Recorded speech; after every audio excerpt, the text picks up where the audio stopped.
Hello, everyone. My name is Heather Gilberds, and I would like to welcome you to Journalism, the Pandemic, in the Global South. I am the Associate Director of the Center for International Media Assistance, which is organizing this panel. I'm also a Carleton alumni, and I had the privilege to work with Alan for several years on media development in Sub-Saharan Africa, so I am thrilled to be a part of this event. The Center for International Media Assistance is a research and knowledge platform based in Washington, D.C. within the National Endowment for Democracy. We are dedicated to improving efforts to support independent media as a core institution of democracy in developing and democratizing countries. And we advance this mission by producing high quality research, convening working groups among stakeholders in the media development community, and hosting events and dialogues. We have an excellent panel of speakers here today to talk about the impact of COVID-19 on independent journalism in countries in the Global South. The pandemic is negatively affecting independent media organizations and journalists in countries around the world. A growing array of data suggests that many independent news media will not survive the crisis, with some calling it an extinction event. In countries in the Global South, where weak media markets and less than free media environments challenge independent media at the best of times, the pandemic is having a devastating effect. Authoritarians are using the crisis to crack down on opposition and dissent and to spread disinformation and discord in society. The loss of advertising revenue means that many news organizations are struggling to keep the lights on and to keep journalists on the payroll. Despite this dire picture, demand for high quality independent news and information is increasing. Citizens demand reliable information to help them stay safe and to hold their governments to account. And news organizations are adapting and innovating to meet this demand, despite the immense challenges they face. These issues and others will be explored by our panelists. The panel will follow a roundtable format where each speaker will respond to a series of questions that I will pose about the impact of COVID-19 on independent journalism in several regions of the Global South. After the roundtable is complete, we will have 20 to 30 minutes for comments and questions from the audience, and we will use both the hand raise and Q&A chat functions to take questions after the roundtable is complete. We encourage audience members to post about the discussion on social media, and please use the hashtag MediaDev. So without further delay, I'm delighted to introduce the panelists who will discuss these important and often underrepresented issues. Heba Ali is the director of the New Humanitarian, an independent nonprofit news organization that specializes in covering crises and disasters. Ayman Mhanna is executive director of the Samir Kassir Foundation, a Beirut-based nonprofit dedicated to protecting freedom of expression. Suleiman Ibrahima is executive director of the Media Foundation for West Africa, a media development organization based in Ghana that works throughout the West African region. And Laxmi Parthasarathy is Chief Operating Officer of Global Press, an international media organization that has independent news bureaus in the world's least covered places. So now I'd like to turn to each panelist to give a brief introduction. Panelists, please introduce the work your organizations do, and please also briefly describe the challenges that you are facing in your efforts to support independent journalism and one unique initiative you are working on to respond to the pandemic. And please try to keep your opening remarks to 5 to 7 minutes. Maybe we'll start with you, Heba. Sure. Hi, everyone. My name is Heba Ali. I am also a Carleton alumni. I think there are a few of us on this call, and also a former student of Alan Thompson's, so it's a small world. I was actually, when I was at Carleton, also the president of the Journalists for Human Rights chapter, and that always brings back very nice memories. But now I run, as you mentioned, Heather, an independent nonprofit newsroom called the New Humanitarian. Formerly, for those who know us, UN News. We were part of the UN for about 20 years and spun off 5 years ago to become independent and then rebranded. And our mission is really to inform more effective and accountable responses to people in need. So we have journalists in some 60 countries around the world who cover everything from conflict to disasters to refugee flows to epidemics, anything that really threatens people's lives and access to basic services. And we try through our journalism to inform decision makers and practitioners in humanitarian response about the realities on the ground to hopefully contribute to better decision making. We also try to hold the aid sector accountable. So we recently actually just published a pretty major year-long investigation into sexual exploitation by the World Health Organization, among others, in the Congo, during the response to the Ebola crisis. And were able through that investigation to really shift the needle. It made headlines around the world, and many aid agencies actually announced investigations internally into sexual abuse. And I think it has reinvigorated a conversation around how the aid sector can do better. So that's just an example of where we try to, through our investigative journalism in particular, provide accountability in a space where not many media are operating. And then lastly, we try to raise awareness among wider audiences and play something of a bridging role between this world of crises and crisis response and then the wider media environment. And we often find that after we've published an article about something that hadn't really been on the radar, we'll find other mainstream media then picking up the mantle. So playing that kind of catalyzing role in putting these issues and these parts of the world on the agenda.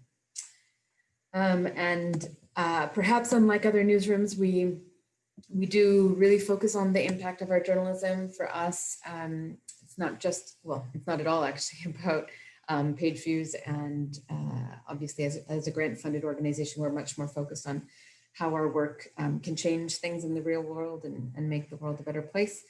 And our reporting has been pretty successful at prompting debates in Parliament, in changing UN policy, and prompting new aid programs, and through partnerships with other media in really putting issues on the global agenda. So that's a bit about us. And if you want to check out the kind of stuff we do, I will drop our link into the chat. In terms of how we've been affected by COVID and what kind of challenges it has posed to us, we were in many ways protected, I think, from the kind of worst impacts of COVID because of our model. We are largely grant funded rather than dependent on advertising. And I think many of the media outfits that took a hit financially was through advertising. So we've been spared the worst of the effects on that front. Also, our model is really to depend on journalists who are on the ground rather than parachuting people in. So rather than sending someone from London to Sudan to report on a story, we work with local journalists who are already in country, and that allowed us to largely be able to continue our reporting even after lockdowns began.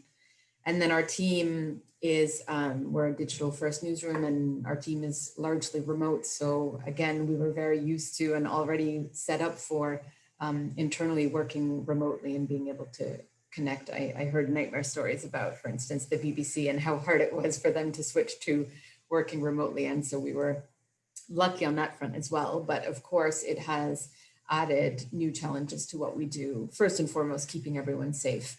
And I mean by that, both our own journalists and adding layers of risk assessments before anyone goes anywhere to ensure that we're not going to be putting them at risk, but also the people that we report on. And the last thing we ever wanted was that one of our journalists would be bringing COVID into a refugee camp, for instance, or into the kind of indigenous communities of the Amazon. And so we have been thinking really carefully about how do we ensure that we don't pose a risk as journalists to the people who are already quite vulnerable. It's also forced us to think about how we tell stories in new ways where we have been confronted by logistical or operational challenges. How else can we get the story out? We have been increasingly relying on readers, for instance, to give tips and story ideas where we can't be on the ground. And have actually received many more, particularly on our investigative platform, as it happens, many more tips than we used to.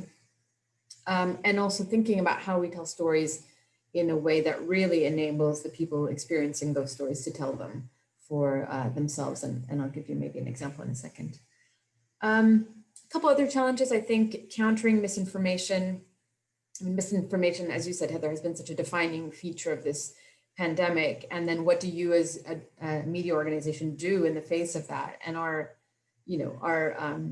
efforts have really been tailored at calling that out when there is misinformation, and then making sure that the real, reliable, fact-based information gets out there. But you're always kind of up against this tide of stuff, and making sure that your voice rises above can sometimes be a challenge. Financially, certainly, I mentioned we're doing okay so far, but there's a lot of uncertainty about what the future holds, particularly as we receive some funding from governments who are likely to take a big hit to their overseas development assistance budgets. But I think the largest challenge that we've faced is, as a news organization that really tries to help amplify the voices of people that are affected by all sorts of crises, COVID really dominated the narrative in such a way that it was nearly impossible to get anything else on the radar. And yes, COVID was a terrible, terrible thing for so many people, but in many places where we were reporting, it wasn't the worst thing that they were facing. And so they were facing violence, they were facing hunger, they had all kinds of pre-existing challenges, on top of which then the reactions to COVID made even worse. So in many cases, the lockdowns had even worse consequences for people than the pandemic itself. And how do you get those stories out? And we tried really hard to use the pandemic, as given how much interest there was in it, as a way into these wider challenges that many of these countries and regions were facing. I will just say, I think that COVID has not only been a set of challenges, it has also presented some opportunities for us. We saw our audience triple in numbers during the pandemic as people were coming seeking reliable information about what was happening on the ground, particularly because many of them couldn't go to the ground the way they might before. Aid workers and policymakers who were desperate for a better sense of what was really happening. But I think it's also opened, or we hope anyway, that it has opened up this window of opportunity to reach people in a way that maybe we couldn't before. And that now the whole world has experienced crisis. The whole world understands why crises are so, can be so debilitating, and why it's so important to respond to them effectively. And that, I hope, is an opportunity for us to then get wider stories beyond just COVID to audiences. I'll just pause there, and because we're going to dig into some of these issues in a bit more depth in the roundtable. Next, maybe I'll just turn to Ayman. Ayman, if you could give us a brief introduction to the Samir Kassir Foundation and the work that you're doing in Lebanon to support journalists during the COVID-19 pandemic. Thank you, Heather. Very, very happy to be with you. My name is Ayman Mhanna. I'm the director of the Samir Kassir Foundation, which I joined in September 2011. Our foundation is named after a journalist, Samir Kassir, who was assassinated in Beirut in June 2005. The foundation mainly focuses on freedom of expression and media development, although we're based in Beirut, but our activities span across the Middle East and North Africa. We mainly focus on three pillars. The first one is protection and safety of journalists, and it's based on a daily monitoring of violations targeting freedom of expression in general, journalists in particular, media professionals, but also arts and culture in Lebanon, Syria, Jordan, and Palestine. But we also provide personal support through financial, legal means, but also a safe hosting program for journalists persecuted in their countries. And this program is open to the entire MENA region. The second main pillar is advocacy in order to improve the operating framework for journalists, whether targeting media owners, media managers, to improve the culture of safety in our sector, but also to try to impact legislation or self-regulation. It's not necessarily the most responsive region, given the nature of most political regimes, but there are always ways to leverage sometimes international pressure that can come on a certain topic, or the need to look good when people join the big coalitions that are announced in big conferences in London, The Hague soon, or virtually the one that Canada will be organizing in a few days. And the third and main component of our work, more related to media development, is based on research on all the major challenges that the media sector faces, and COVID is clearly one of them. Knowing how the audience consumes and reacts to all new forms of media experiences is another main topic of our research. Looking into the content that is produced by independent media outlets across the Middle East and North Africa is also another topic that we use to tell the owners, the journalists who work for these independent online initiatives, how they can best respond to their audience's aspiration, interests. So this is happening, on a daily basis with a team currently of 22 present in 6 countries. So this is us on a daily basis. Of course, today we are facing several challenges. Again, I will not complain about our current financial situation because of the business model of focusing on being grant funded, at the same time focusing on long-term relationships with many of our partners and donors. But the challenges, I'll divide them into ones that are related to the framework and ones that are directly related to our organization in this context. First, the framework in which we operate. It's a framework where, although the word or the term has been used way too often, but we feel it in Lebanon and across the region very clearly, that shrinking space for freedom of expression and for civic initiatives and citizen engagement.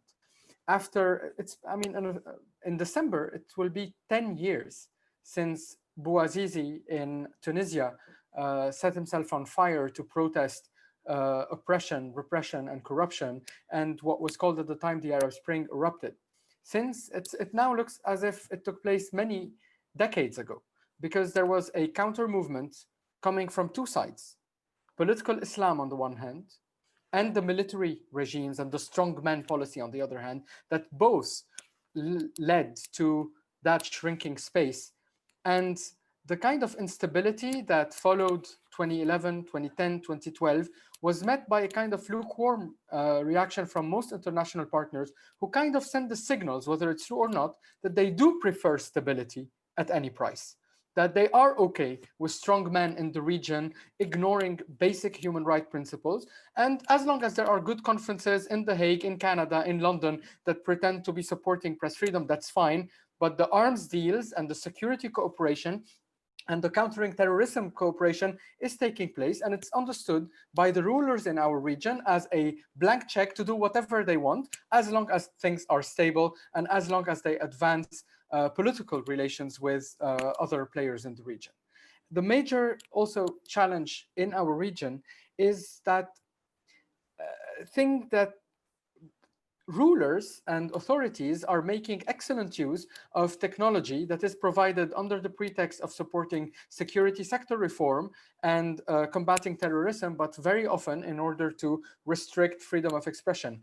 And as long as the big tech platforms do not also change the way their algorithmic policies force us to remain in our bubbles, things will not necessarily change. And this operating environment is difficult for us. And I'll finish with our direct challenges in a country, Lebanon, where our foundation is located, that has been going through one of the worst economic and financial crises ever. Our currency and our purchasing power have lost 80% of their value since the beginning of the year, right before COVID and during COVID, leading to the tragic explosion in the port of Beirut on the 4th of August that destroyed any hope that's left, because the government is officially bankrupt. Our government has defaulted on its debt back in March. So it's not even able to help anyone, whether media sector or any individual or business.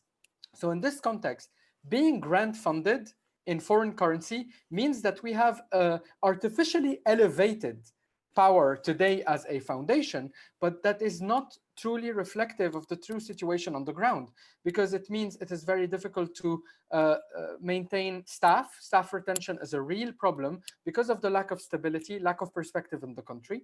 We have another main challenge in this situation, which is our inability to report to our donors when it comes to how much money we're spending, because the currency, as officially recognized by the government and the banks, has nothing to do with the one that is operating on the real market or on the black market or on the bank market. So this is a daily challenge, which forces us to have to find daily solutions, which also means that we have to increase the number of projects in order to respond to all the urgent needs because of the current situation, while trying to maintain the same level of human resources and overhead. So instead of having to work with 3 or 4 projects in order to cater for all our needs, we have to deliver for 16 or 17 different grants at the same time that would ensure the same level of overhead and work, which is a daily pressure on all of us.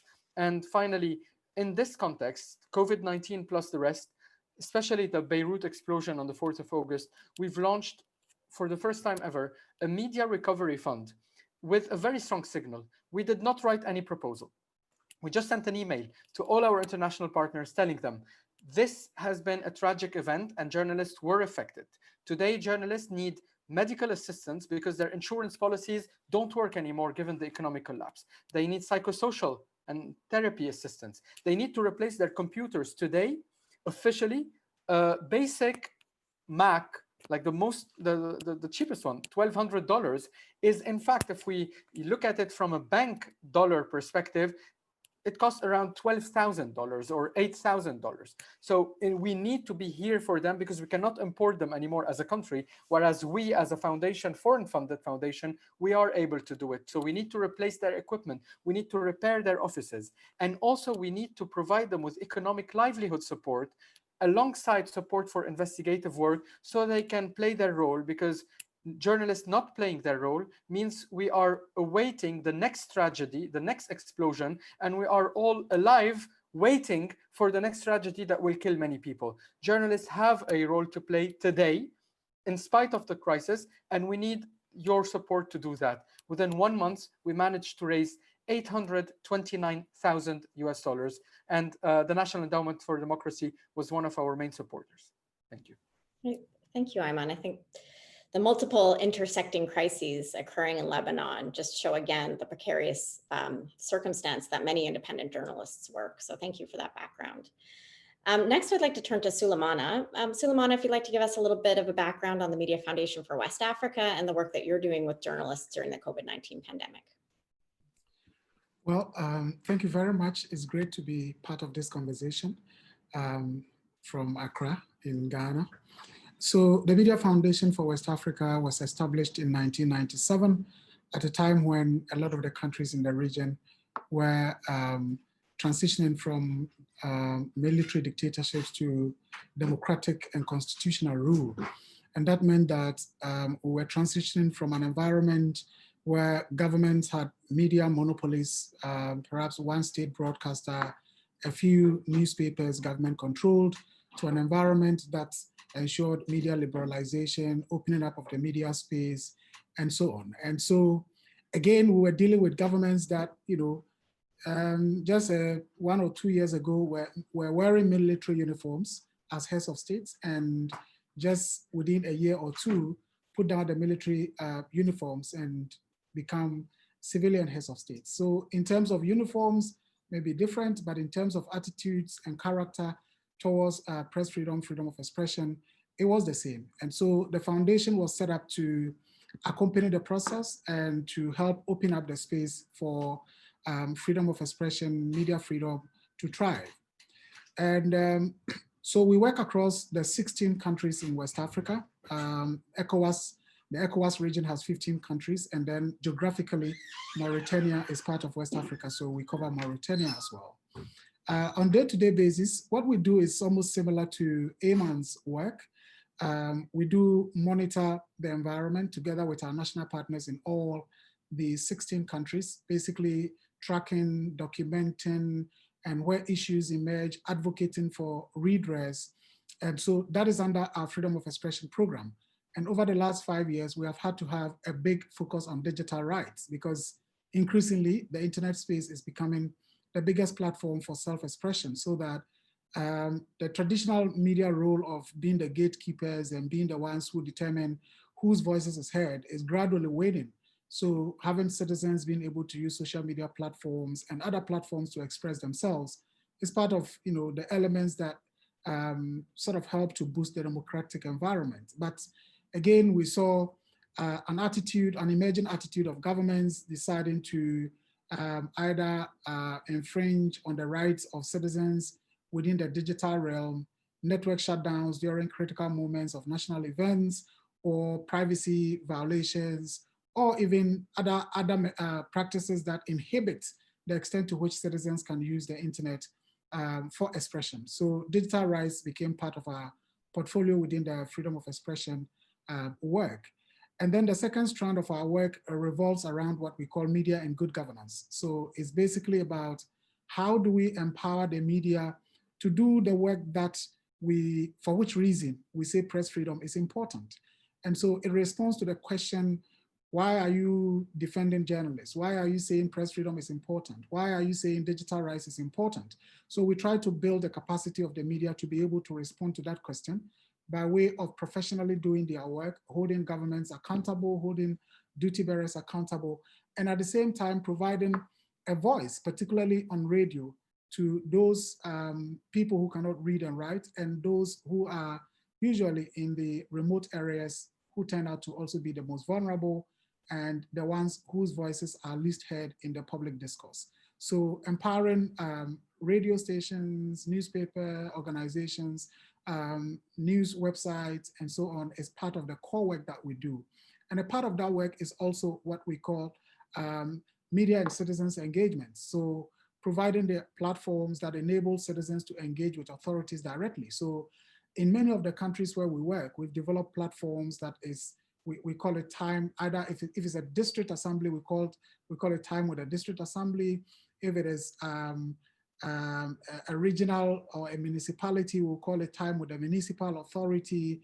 And of course, in many of these places too, we've had that arrangement with city authorities so that every quarter they address their citizens either through radio or local television on the state of their communities and what they are doing, what they are using, the resources, the taxes, and so on to do.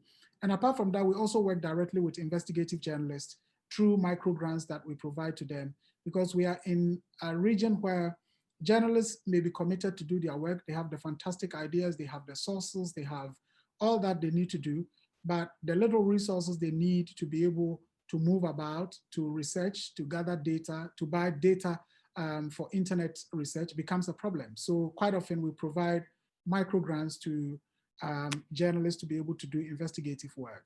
And the last piece of our work focuses on what we call institutional development. So basically, how do we strengthen ourselves as an organization while we do these pieces of work around the region?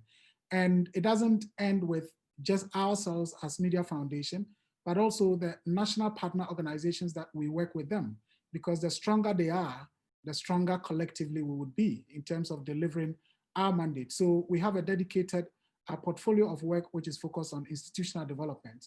So we strengthening ourselves and by extension also strengthening our national partners in the various countries. So generally this is the work we do. We work here in Accra with a team of 22, and we have other colleagues who are based in 6 countries. So together we are about 28 people. And for each of these countries, in the 16 countries, we have individuals that we've recruited and work with year round who are monitors on the ground. So the violations that are happening, the policy documents that are emerging, the restrictive laws that are coming up, these are the folks who alert us. And so we call them the FOE monitors, the freedom of expression monitors.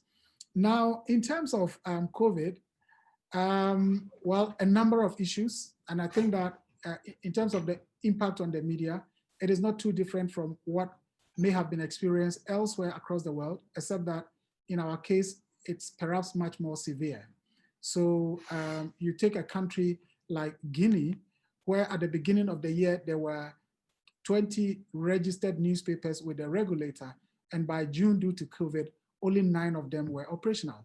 If you go to Mauritania, for example, where there existed 5 private radio stations, as we speak, there is only 1 that remains on air. And even that, they've cut back considerably on programming. You go to Nigeria, where the Nation newspaper, for example, in the middle of June, laid off 100 of its reporters. And it is not just in Nigeria where those layoffs occurred. Even in Guinea, a particular newspaper had to lay off all staff except the secretary. So it was left with just the publisher and the secretary. Now, in terms of revenues, of course, that is why a lot of media organizations had to lay off their staff. As Hiba was speaking, we also do have the experience where digital platforms had massive increases in readerships, except that it didn't affect the bottom line. And that is because, yes, we all appreciate here in the region the point about digitization being the future, go digital, go digital. People had tried to go digital, but it was merely digitization without monetization. So yes, you have a lot of people coming online to your platform, but no mechanisms have been put in place to ensure that you are either getting revenue through memberships or through subscription and through other models. So it was holistic reliance on advertising. And here we are where advertising revenues had died down. Companies were not interested in advertising around content that relates to COVID.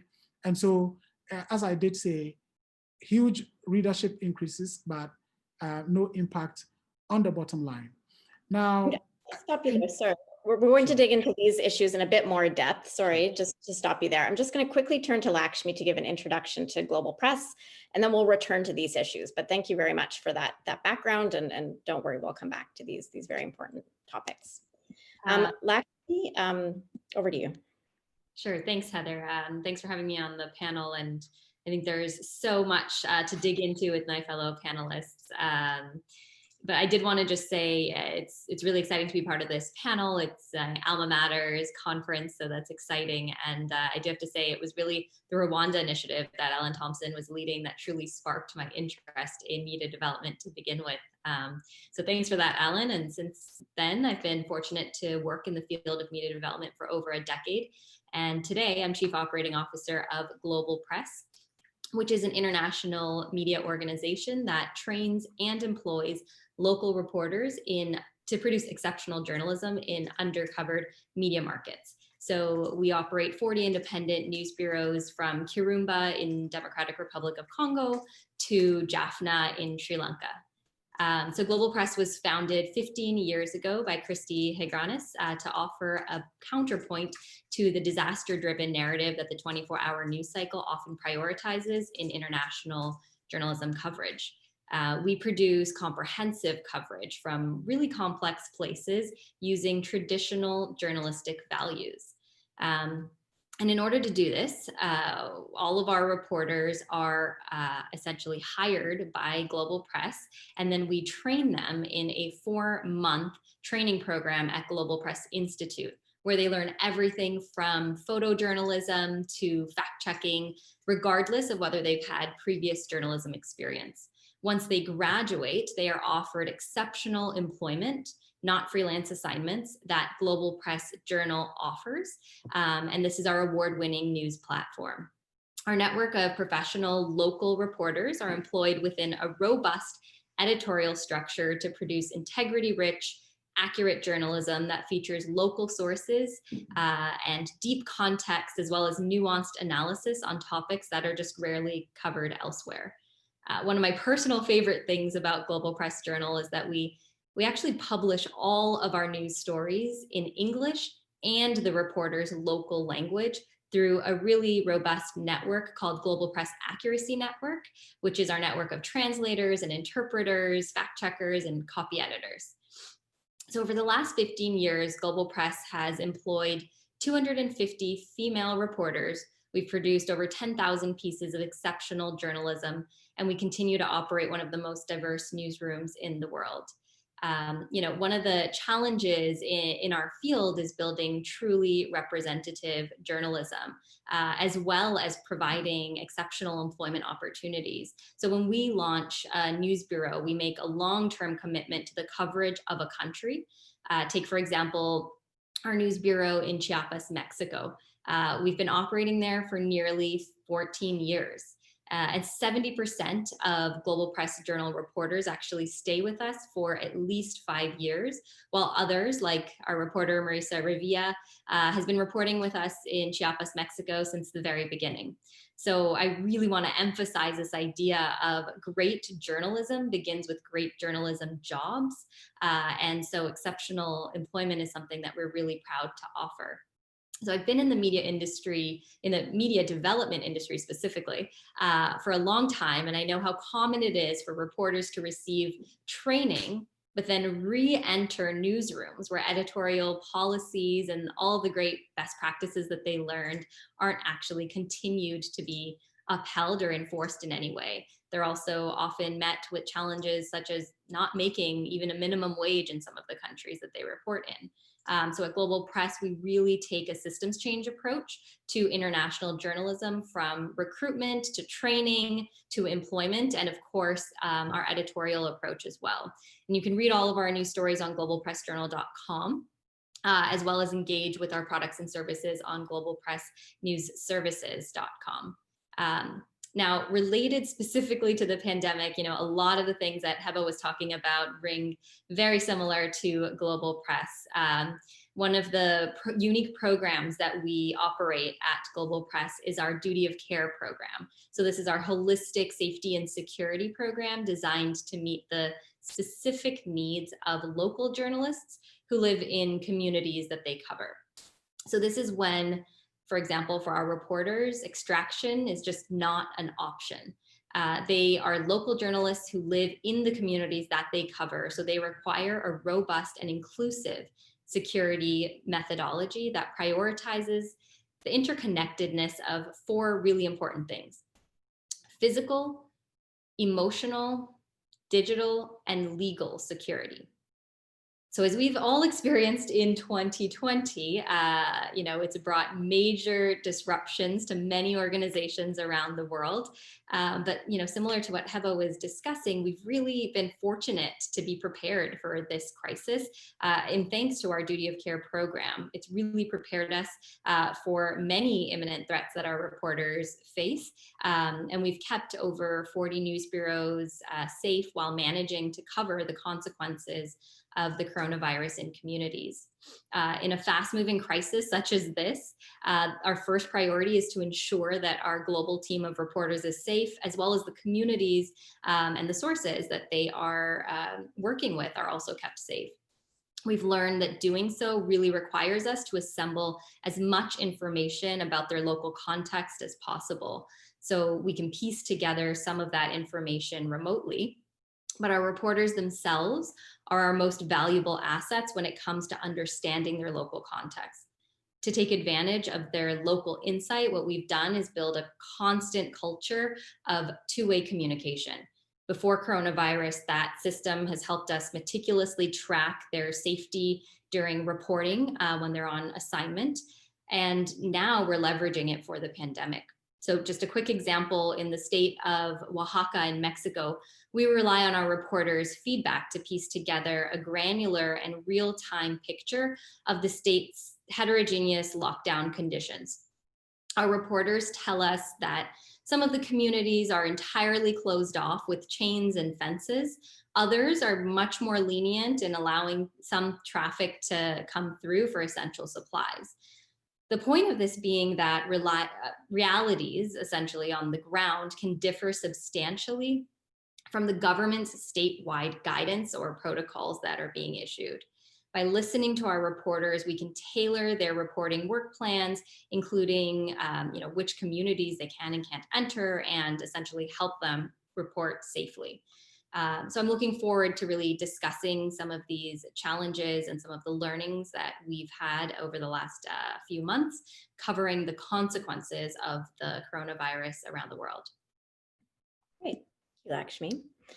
Now I'd like to move into a roundtable where I'll ask a series of questions for the panelists to answer, and please, any of the panelists jump in with any of your responses to these questions.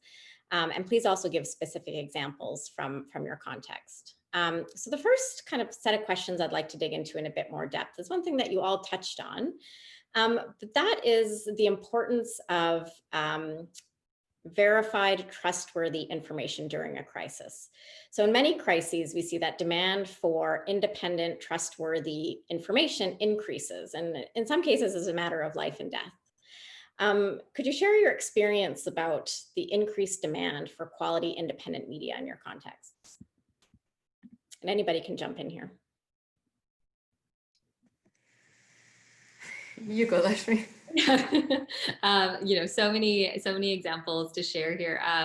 When I think about trustworthy journalism, beyond the context that we're in right now, the importance of local reporting and the presence of local reporters versus having a foreign correspondent helicopter into a community. This is such a unique moment and fascinating moment to watch when, frankly, foreign correspondents have been grounded and we're really reliant on those that we have been calling fixers and researchers and everything other than the reporter with the byline that we should respect and trust.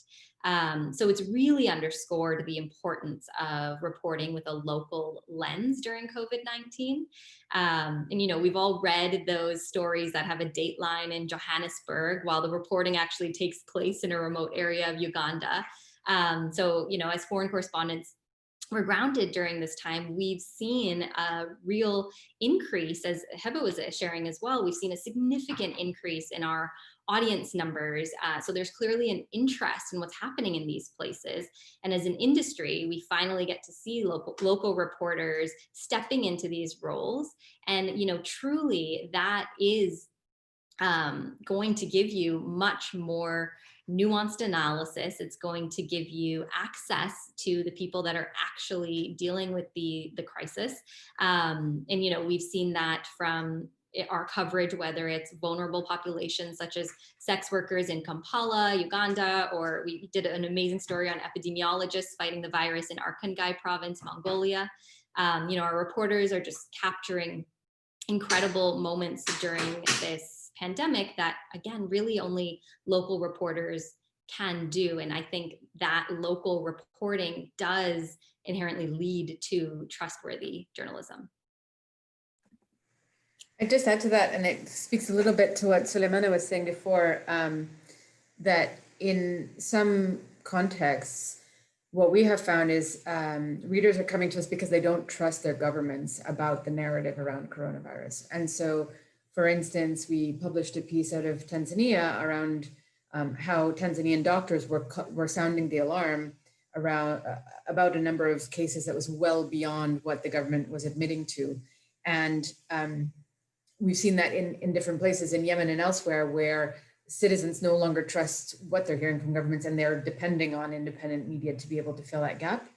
Sometimes at a local level, the media are captured, they're on one level or the other. So we have, I think, also the what is sometimes an advantage and sometimes a disadvantage of being an external kind of international media that has no ties to the local context, except for, of course, the journalists that we work with. But that has also brought a certain credibility that we don't have a stake in the game, and that we're only there to really provide information. And absolutely, it can be life-saving. I mean, our beat is crisis, so almost everything we cover is life and death. But fake news about, as we saw, what constitutes a cure to coronavirus, et cetera, can be deadly. So I think having the trust of readers that we have their interest at heart has, it's funny because we, before Corona and for the last few years, the media had lost so much trust from readers. And, you saw that in the Edelman trust surveys, you saw that in many ways, a retreat from media and much more towards kind of peer-to-peer sharing of information. And somehow this crisis has kind of reminded people of just what role the media can and must play in these kinds of situations. What we found really interesting, given all the convergence of all the crises we have been going through, from COVID to the economic crisis to political unrest, is that despite the crisis, or maybe thanks to the crisis, people have become more nuanced in their media consumption patterns. So, of course, media that is completely captured by the political actors is being rejected increasingly, especially by the younger population. So we first see a growing generational gap. The second major element we see is that the relatively younger people and older people who are trying to seek quality information have diversified their media sources. So they need the big, relatively big media organizations that are really good on sending notifications through push notifications on their phone, just to get quick lines about current events. So and so was appointed prime minister a few hours ago, or for example, there is a road that is blocked in that area. So for this kind of very fast consumption of basic news, the relatively bigger platform, more traditional but kind of independent, are quite strong. But when it comes to truly reflecting people's stories and focusing on things that happen and affect people's lives, this is where the reliance on new, innovative ways of telling stories is growing, with a very strong focus on local journalists. So there are plenty of platforms that are now developing a granular, citizen-based network of sources. And I'm not talking here about citizen journalism, but young people who are really working as very good reporters on the ground in remote areas, is bringing something new, while at the same time, a very strong reliance on the big international platforms. I'm specifically thinking about the Independent, about Der Spiegel, when it comes to in-depth investigative stories that local media outlets don't have the resources to undertake. So this kind of alliance that sometimes happen in a cooperative way between big international platforms, Spiegel in particular, with support from OCCRP and others, when it comes to issues really difficult to address, like the Beirut port explosion, in partnership with a local media outlet, while also relying on some of these new social media-based useful platforms who know how to translate 20,000 words big report into a series of 5 very smart slides on Instagram. It's this kind of very diversified media consumption pattern that emerged during the last year in Lebanon, and that can also serve as a very interesting example for other countries. Great, thanks, Ayman. There's some really interesting points about how during a crisis, the reaffirmation of local news and its importance comes to the forefront, as well as the role of adaptation and innovation. So within all of these constraints and challenges that journalists are facing, they are finding ways to adapt and innovate. So those are really important points. Mhanna, do you have anything to add on the increased demand for independent information during the coronavirus crisis? Yes, so in our region, this year alone, we have close to 6 or 7 countries up for elections. So we had a pandemic in a year that countries were scheduled for elections. And so if you take Ghana, for example, when the first 2 cases were reported, there were debates within the political space whether it is true, it's not true, or the government is trying to, manipulate the system, or trying to use this to spend money for political campaigning and so on. And we had the opposition create its own, what it called the COVID management team. The government had a COVID management team. And so there was a crisis of who to believe and who to rely on for information. And that result, and then of course, within a matter of months, there was lockdown, people were at home, no opportunities to interact with others, to learn about what is happening. So then people could only rely on media. But here we were, one group is saying that, the opposition says that, the government says that, the health experts are saying this, and even the whole thing about the conspiracy theories. Oh, well, they said because of our temperatures in West Africa, no, COVID cannot do anything. Then eventually cases are reported. Oh, they say, oh, herbal treatment is effective. And then Madagascar comes up with the COVID organic that they say, okay, for that country, nothing like wearing of mask and so on. Tanzania, the president says, well, we are free, there's nothing. So it raised a lot of expectations on the part of people and not knowing what to believe. So that eventually also got a lot of organizations to begin to start fact-checking work. So we, for example, immediately got a grant of close to 400,000 to work with traditional media organizations, particularly radio. So we put together a network of 50 radio stations across the country in Ghana, and then set up a fact-checking team immediately. And what was happening was all the information that was on social media, Twitter, Facebook, WhatsApp especially, were immediately verified. And then once it is authenticated, it is pushed out to the media partners 50 radio stations across the country for their bulletins, for their programming.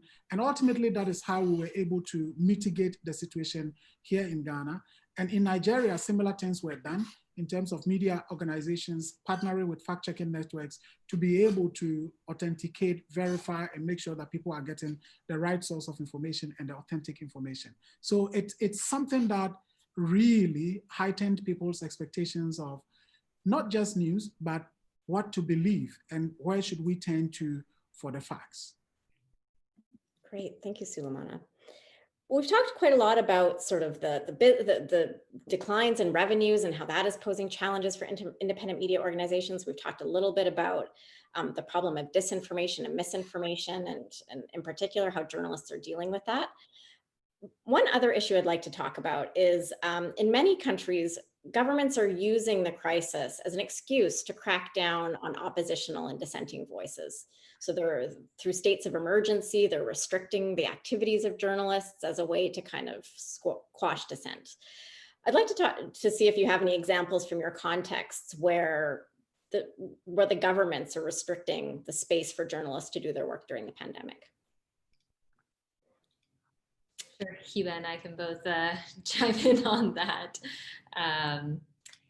You know, this kind of overt censorship during a crisis is, you know, certainly a challenge, but there's also invisible censorship that we have to discuss during, you know, times of crisis. So if we think about in our example in Zimbabwe, I remember when it was announced that reporters could be considered essential services. And so you had all of the official communication going out saying, totally fine for reporters to be out reporting, it's safe, they just have to carry their 2020 press passes. 2020 press passes weren't issued in Zimbabwe. And so there was a lot of confusion about, I think an intentional confusion around whether or not reporters can be safely out reporting.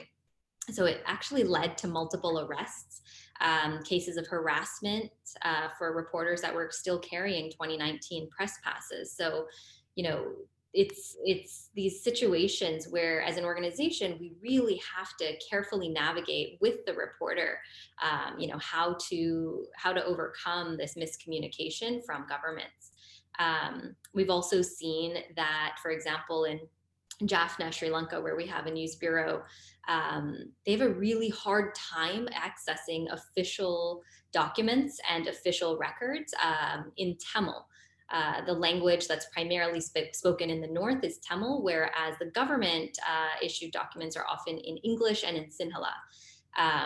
And so they're supposed to be making these documents available in Tamil, but often that practice isn't the case. So it just makes sourcing balanced stories extremely challenging. And during the lockdown situation, we had, you know, it was within several hours where a lockdown was taking place in Jaffna province, and it wouldn't have, the actual messaging wouldn't have gotten to Jaffna province in the local language without our research teams and translation teams getting those memos out immediately so that reporters could get their tech charged up, get what they need in order to continue safely reporting from home in their communities. So, you know, there's of course overt censorship, but then there are all sorts of issues that we have to navigate when it comes to this this influence that governments have, especially in communicating in very confusing ways during a moment of crisis that can be taken advantage of. Other comments, Ayman or Sulemana, Heba, about the tendency for during a crisis for governments and less than free media environments to crack down on independent journalism? I mean, the number of laws that were voted in the region, from Egypt to Qatar to everywhere, under the pretext of fighting fake news and support and fighting disinformation, governments have used these excuses to further crack down. I mean, we all know what happened to our friends in Egypt and Mada Masr and others. This is just one example. And I'm sure our colleagues will give you more examples. I would like to warn about a risk that we are not today categorizing under censorship, but that is also growing under COVID. because we need to trace, because we need to understand where infected people have been going, the massive use of surveillance technology, of data mining, data gathering, in countries where the infrastructure for data protection, data safety, data security is very weak, is a recipe for disaster. Because we understand why today there is an emergency to really know how many people live in each household and all their needs, their sources of income, etc. And we can justify this with a need to restrict COVID. But that technology is now available and can be used against people for the wrong reasons later. And at the same time, we don't know if that data can be manipulated for political reasons. We don't have access to information. Journalists don't have access to information to check and audit whether this data gathering is being done respecting some minimal standards. So we are creating plenty of ingredients for, unfortunately, I'm Lebanese, I always talk about explosions, for yet another explosive mix soon that is not about direct censorship, but about a very new form of intrusion into people's freedom of opinion. Thank you, Ayman. Suleiman or Heba, additional comments? Yeah, so I think this was one of the major issues in the region in terms of how governments were using the COVID situation to repress journalistic work. So there's a tall list of instances that were recorded in terms of, so if you take Nigeria, for example, there was one time where 12 journalists were detained at the secretariat of one of the states, Adamawa State, where they often would gather to discuss the day's work and how things are going. And on one occasion, the state authorities just went into the press center, detained all 12 journalists, arrested them, took them to the police station, and the charge was that they had breached the lockdown rules. And the journalists' position was, well, we are journalists, we are working, we are supposed to let the people know what is happening. If you take Liberia, for example, again, there was a time when 3 journalists were arrested, and the point was that they had breached curfew hours, and the journalists were explaining, well, we are journalists, here are our passes, and then the authority said, no, you could only work with passes that have been issued by government. And the Liberian Union of Journalists says, no, we for years have been the body that issues passes to journalists to work, and so long as they possess passes of the press union, they are supposed to be allowed to work as journalists. And in many other countries, government then assumed the role of being the one to determine what to report and what not to report. So there were instances in Niger where journalists were arrested, and basically the point was that they had reported on issues contrary to information that had been put out there by government. And in the cases where government was maybe either putting out false information, journalists who dare correct or report to the contrary, a lot of them were arrested. Even here in Ghana, the government revived some law that was quite dormant in terms of the publication of false news. In Cote d'Ivoire, a journalist was fined to pay $8,500 under these circumstances. And the charge was he had published what the government deemed to be fake news. So the harassment, the arrest, the intimidation was all over in every country, not even in countries such as Ghana, where you would say press freedom is so much respected. So that's really one of the critical things that we learned in terms of how governments can use situations like this to really demonstrate what their true intentions are when it comes to press freedom. Thank you. Can I just add on, what Suleiman is sharing? It reminds me of this incredible piece that Linda Majuru, one of our senior reporters, was able to cover. Zimbabwe actually tried to have constitutional hearings during the pandemic and shift through quick changes in favor of the current regime. And it's really a remarkable piece in terms of how Linda was still able to cover that piece during a pandemic and during these constitutional hearings that were all closed doors. So certainly major challenges to not just covering the pandemic, but also using this as an opportunity to push through new laws and changes to a constitution.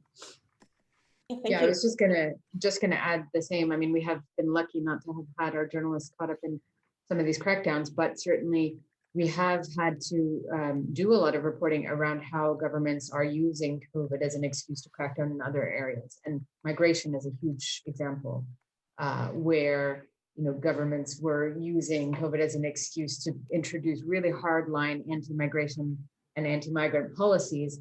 And that we then had a huge responsibility as journalists to call that out and to make it clear and to not let that just get swiped under the carpet, as Laxmi was saying in the constitutional hearing example. Thank you, Heba. Those were really illustrative examples. So thank you to all of you.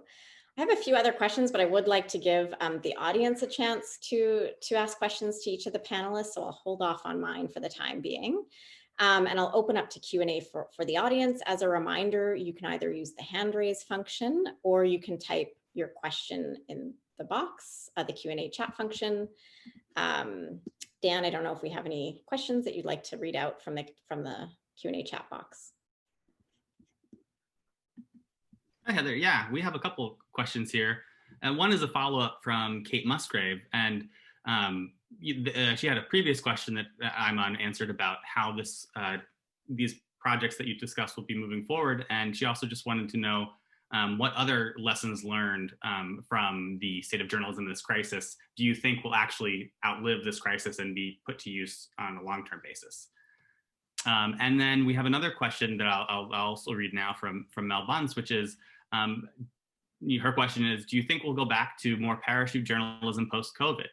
Once correspondents can move around again more freely, or have we seen a permanent shift? So in some ways, these two questions are all about how much of the changes and the responses that we've seen now will be permanent, or if you think they're kind of more temporary. I'll have a go. I mean, I think, hi Mel, by the way. I think the status quo is a really powerful beast. And for all the, I mean, this is a wider statement than journalism, but for all the optimism, I suppose, that this crisis was going to open up a new way of living and more sustainable communities and all kinds of changes in the way our societies function, I am not as optimistic that that will last. I think, however, where that change comes with financial savings, you might have an opportunity for a longer lasting effect. And frankly, it's much more efficient financially to work with local journalists who are already on the ground than to be sending people in. And if newsrooms have gotten used to doing that now, why would they go back to a much more expensive model, as well as a model that tends not to always turn up as good of stories? So I think even just for self-interested reasons, even if they aren't the motivations that we might kind of sympathize with, I think some of these changes will last because the financial environment is going to be so difficult and there will be no other choice. On collaborations, I think one of the questions was around that. I think that will last too, and that predated collaborations within media, predated COVID, and it started with the Panama Papers, for example, where suddenly media organizations understood the power of working together and how much more they could all not only have impact with their journalism, but actually benefit institutionally from the visibility that comes with these kinds of bigger projects. So I think at least we certainly have been really open-minded about collaboration before COVID, but even more so after COVID. We know now that many media houses in Africa, for instance, as Mhanna was mentioning, are in very troubled waters. We're all in troubled waters, so why would we don't have to compete anymore. We need each other. So I think as that model gets forced upon us and we see the positive fruits of it, then parts of that, I hope, will last. Yeah, I mean, I couldn't agree more. As you put it, Heba, whether it's, for the right reasons or not, it's my hope that we've tested a new model during a time of or a moment of crisis, and that testing hopefully is going to lead to long-term strategies for actually implementing this as the new normal. So one of the things that I think are going to be really important moving forward are just partnerships between local and global news organizations. So COVID has really shown us that all local stories are actually global stories. We're all very much connected.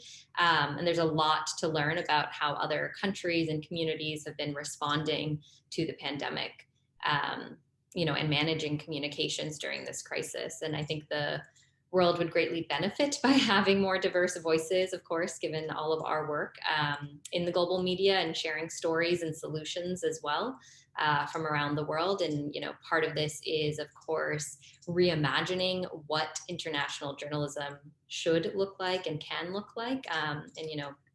To the question that was posed by our participant, it truly is my hope that this is the new normal and that the future of international journalism is actually based solely within local reporters. And Ayman, you talked quite a lot about how the different crises accelerate the pace of innovation within the news media sector. Do you think some of those changes will be long lasting? I mean, innovation when it comes to storytelling, absolutely. Innovation in terms of breaking silos that exist between different platforms will continue because it's more responsive to people's direct concerns. It gives people also a wider diversity, a wider menu to choose from. So this would definitely go in the right direction. But at the same time, I would like to remain cautious about the viability if not met with an equal innovation at the level of the business models and the revenue streams. Yes, we and others are trying to help media organizations think creatively about it, but the pace of innovation when it comes to storytelling and creativity, when it comes to collaboration, is unfortunately much faster than the pace of innovation when it comes to business model, especially in times of economic crises. So today we are exploring ways of creating a new approach to advertising where independent media outlets from across the region in one of the, it's quite a good market if you look at independent media outlets, for example, in the MENA region, trying to cooperate on a new way of approaching advertising. But it requires conversations with the tech platforms that people need to be equipped to have in terms of training, literacy, even bargaining and negotiation. So is it where we want to go? So this is probably one of the first things that is being explored. What about working more on cooperating with international outlets by focusing on local needs? Can this cover some of the economic costs? So today is the time for a lot of discussions about how to meet the content innovation with economic innovation. Great. Can I just add to that, Heather, because I think there's a link between a more locally rooted journalism of the future and business models, which is, I might make a bit of a jump here, but if we do get to the stage where you have local people telling their own stories to their own communities and really providing a service to a very specific group of people through their journalism, those people are much more likely to be willing to pay for it. And the whole concept of audience engagement, the rise of membership models to fund journalism and so on, I think will be facilitated by more locally owned journalism that is speaking to a very specific community. So while I agree that there's reason to be pessimistic and cautious, I mean, we just launched a membership drive this year, and COVID has, I think, been an accelerator also in people's willingness to pay for the journalism that they trust and need and want to consume. So there is that silver lining, I think, if journalism can truly prove that it is providing a public service, that it is helping communities make sense of the world around them, that it is representative of those communities, et cetera, that does open up some revenue streams as well. I can add as well in terms of the business model. So a plug for an organization called Hearken. They are doing a lot of interesting work with newsrooms around the world on how audience engagement can actually lead to dollars. This idea Hippo was talking about, that if you're being represented in the news that you are reading and you truly feel like it's adding value to your life, you're more likely to purchase and consume it. But beyond that, in terms of new business models, what we've been experimenting with is actually, we just relaunched something called globalpressnewsservices.com. So this is our products and services division within Global Press. And what we do is offer select clients access to more than a dozen products and services, such as, the Global Press Journal Style Guide, our local journalist security training and tools. And we've been, operating in some of the most complex places in the world for more than a decade now. So we've realized that there are tons of tools inside of our newsroom and in our organization that we're using every single day that are actually extremely valuable to other organizations. So for example, recently we did a workshop with the Poynter Institute on anti-racist word use. And so this whole idea of our style guide essentially deviating from Associated Press that we all just rely on is important. And it's something that a lot of organizations, not just news organizations, can be trained in. We've also done a style guide training for even the International Development Finance Corporation. We don't take any government dollars, but we certainly are happy to help train the government in appropriate word use. So there are just tons of tools inside of newsrooms that journalists have, particularly local journalists, that can really be interesting for this, for other organizations. Great, thank you for that. I have a question. So we have talked a lot about the overlapping challenges a crisis like COVID, but as well as other crises present for independent media, so financial, censorship, misinformation, and conspiracy theories that journalists must navigate, increased polarization. So how can organizations help? And I think we have two organizations represented here that are supporting journalists at regional levels. So the Media Foundation for West Africa and the Samira Kassir Foundation. And we have two that are supporting journalists at a global level. So you're all uniquely well positioned to tell us, what do journalists need the most to do their work during these times, and how should they be supported? I think it had, I was at a Freedom of the Press conference last summer, and all of the talk was kind of, traditionally all of the talk when you talk about how do you support freedom of the press and journalism is around the political space to be able to speak openly, is around, all the kinds of things around censorship, et cetera, that we've discussed. And I think what's encouraging for me is that that's starting to shift towards actually, you can't have a free media if the media can't afford to survive. And so the business model is, for me, so much at the heart of what, if you want to support proper independent journalism in some of the most, in some of the parts of the world that need it the most, you need to support it financially and allow this kind of journalism to exist. And I often say, we see education or healthcare as a public good, and yet we don't see information and journalism as public good, even when we have seen the impacts of disinformation, i.e. people's lives at stake, and even when we have seen how journalism can protect democracy and be such a fundamental pillar of a free society. So we do, unlike Laxmi, accept government funding. It comes from government aid departments who use our journalism to inform how they can help people around the world. And we have firewalls in place in the way newsrooms do with advertisers or any other kind of funding. But I do think that governments who have long supported public broadcasters and other kinds of media have an important role to play in supporting a healthy and thriving media industry. That isn't always possible in certain contexts where government support for media will never allow it to be free. And we do need to be, all of us, thinking about what our role is as readers to be supporting financially this work. Philanthropy should be playing a much bigger role, I think, in recognizing media as a destination for charitable giving, and that everyone kind of sees themselves as having a stake in this rather than that someone else is going to prop up the media industry, because as we can see, that's not happening.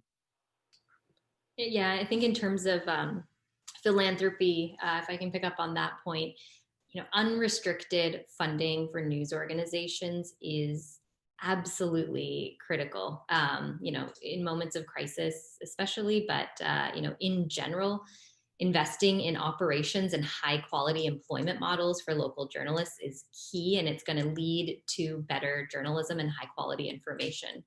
And then the other, I think, integral piece is when we're talking about partnerships and any kind of potential collaboration between international news organizations and local news organizations, I think we really have to think about just allowing local reporters to set their own storytelling priorities.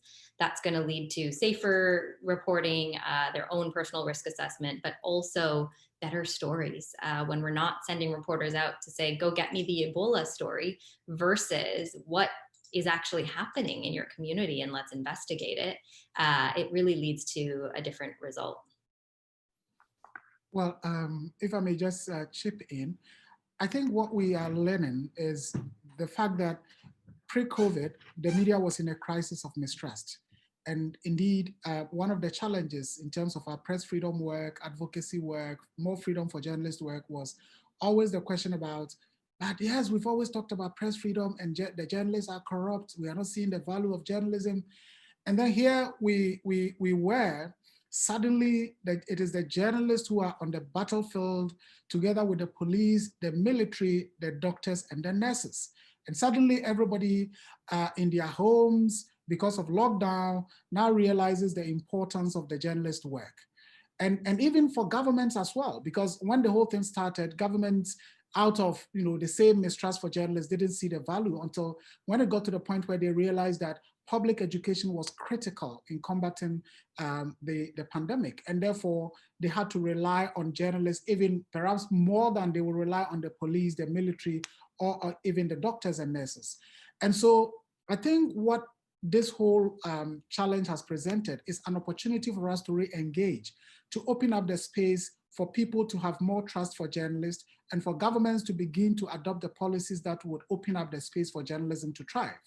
But that would not take us too far in terms of people getting back to the mistrust cycle if we are unable to support journalists to now continue the good work that they do or they did under COVID, and that will require a lot of support in terms of newsroom support. And again, I think the whole concept of non-profit newsroom is a concept that perhaps we may want to begin to experiment with traditional media organizations that were relying solely on advertising and government revenue and so on and so forth.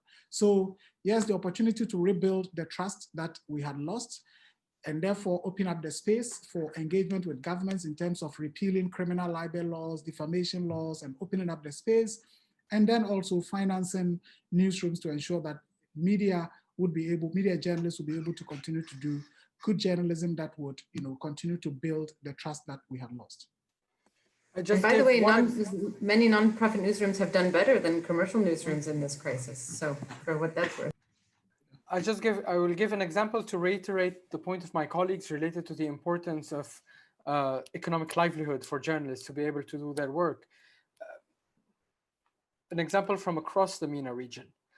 Today, because of the economic crisis that is affecting the media sector, we are witnessing a brain drain of the best journalists towards where the money is, and not necessarily towards where independent media is. And I'm specifically talking about Gulf cooperation countries, UAE, Saudi Arabia, and it's the right of journalists to seek a place where they can get decent salaries, lower taxes, really good quality of life on a daily basis.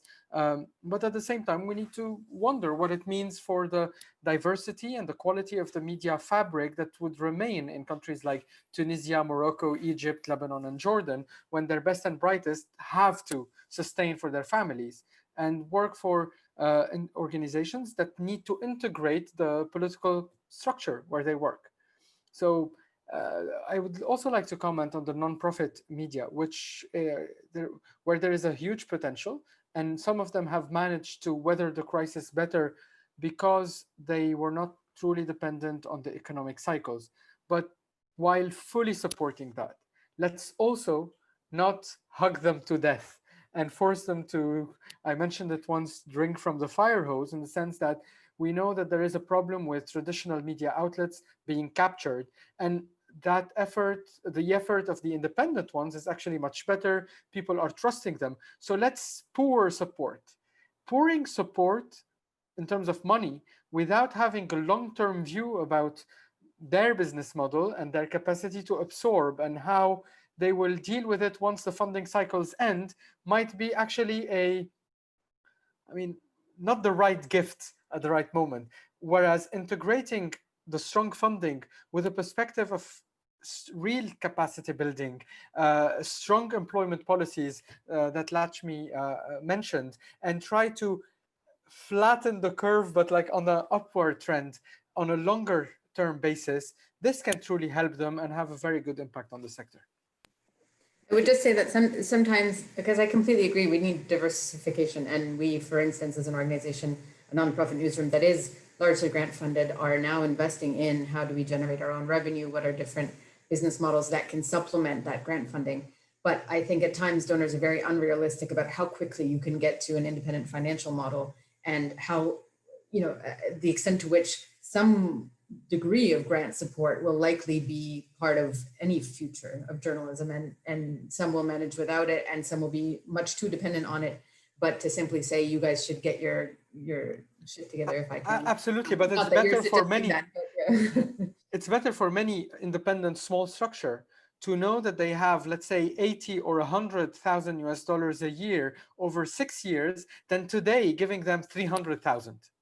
In terms of even their capacity to absorb, and so it has nothing to do even with the business model. It's how they can grow, how they can build their constituency, and how they don't have wrong expectations, because we've seen it in many other sectors where there is such a strong enthusiasm to support certain sectors, and then suddenly, for many reasons, this change. I mean, we're ahead of US elections. The transition between Bush 2 and Obama was a very difficult transition for many organizations in the MENA region. And it has nothing to do with who was right or who was wrong, but the creation of MEPI with all the money that was there and the kind of support that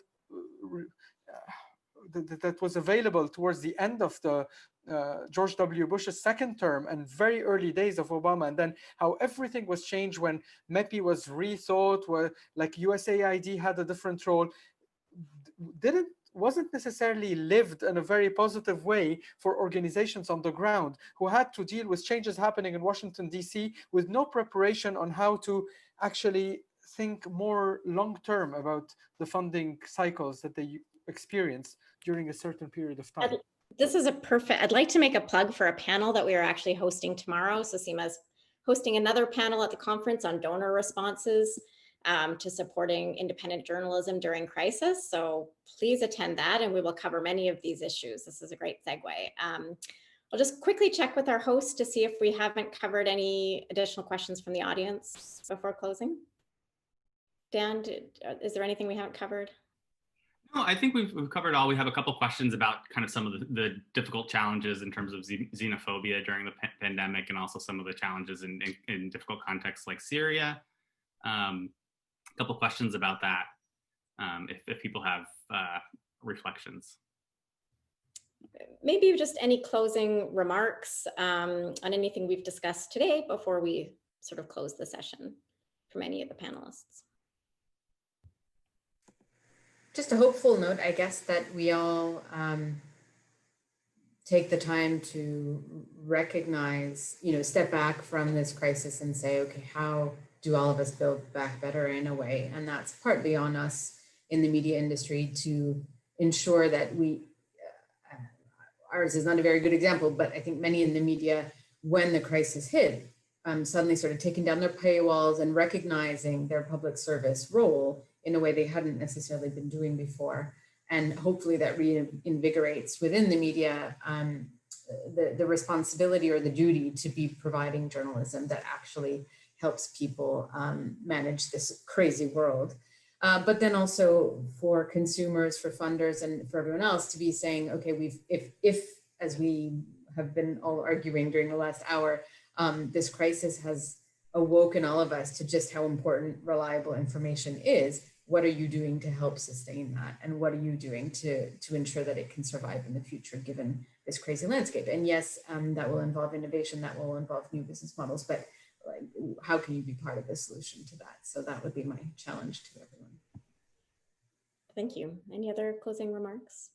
I just end with, we've been talking a lot about journalism in times of crisis, and it's just a request for funders, if they're listening to this conversation, that are you asking the organizations that you're funding and that you're supporting whether they are taking into consideration the well-being of their reporters, whether you're implementing safety and security strategies for reporters that are on the ground. These are really important questions to ask, and not just about the final product and the media capture that often happens in that final product. And then again, we're talking about so much about the systems around journalism, but there have been some incredible stories that have been covered over the last couple of months related to the consequences of this pandemic on local communities. So I really encourage people, to read the stories, to really take the time to appreciate the incredible local journalism that's been produced this year in 2020. There is a lot of incredible reporting around the world, and our stories are on globalpressjournal.com. Great, thank you.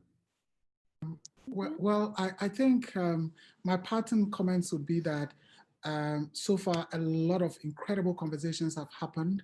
I think the COVID situation has helped us to learn quite a lot.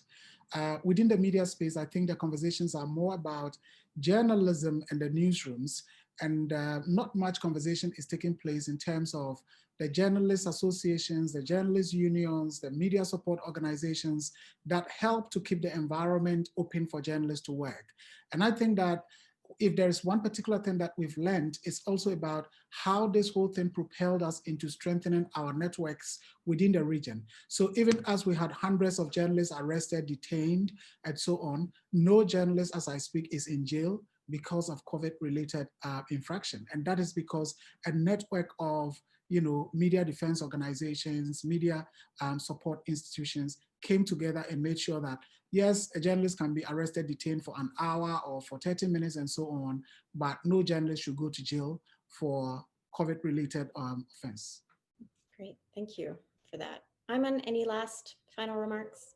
Just hoping to continue the conversation in general with Seema, but also with my colleagues on the panel, because we clearly see that there is a potential that we need to all tap into and explore further for South to South. We won't only look at the journalism crisis from a Southern perspective, but there are very creative things, really good initiatives taking place in the South. So networks that would facilitate South to South cooperation would probably bring part of the solution, and also response to needs from contexts that look like each other even more. And there is a very good potential there.